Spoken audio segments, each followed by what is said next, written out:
Okay. All right, we're over here in Doylestown over at Dr. Ira's house.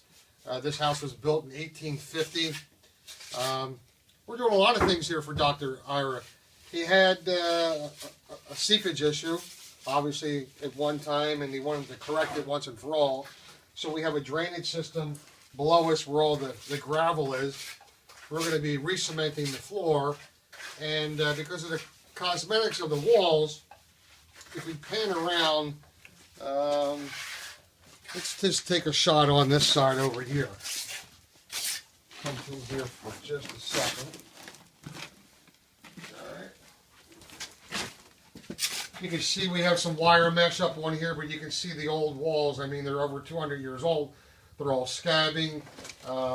They were covered with dry lock at one time. So you can see the differentials in the color of the paint and the stone. So we're going to be rough casting these walls, almost like a stucco. So you have the wire mesh, you've got a scratch coat of concrete, and then you have a finish coat of concrete, and then we're going to be painting that with an antimicrobial.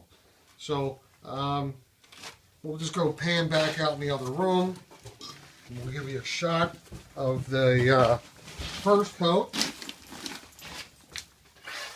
As you can see, the first coat over here is kind of rough. You want it rough, so the second coat is going to bond to that, and then it's going to be kind of smooth. We've got Richard over here acting as the artist. Now he's painting with some antimicrobial.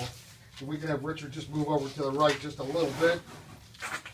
As you can see, the walls are nice and smooth here, and we have a coating, an antimicrobial mold coating from Foster's on here. Foster's 4025.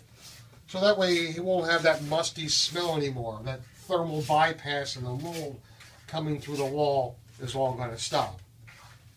Got to tell you, we've been here maybe 5 or 6 days already, opening the floor, getting everything prepped. It's a confined area, but the smell in this room is 100% better than it was when we first came in. It was very pungent. It did stink. We even took some of the detail areas. Years ago, this little cavity back in here would have been a fireplace to heat the upstairs. Now it's just going to be a cosmetically closet for Dr. Ira for some of his detergents and things like that. So when we put this all back together again, we're going to rehook up the washer and dryer, the wet sink. But as you can see, it's very tedious, and it's a small area, so we're kind of tripping over each other just a little bit. But just to give you an idea of some of the features and benefits that we can do, is not just typical put a drain in the floor. It's basement to beautiful in say 6 to 7 days. Antimicrobials, disinfectants, drainage systems, sump pumps, battery backups, generators, mold coatings, dehumidification systems. We do it all.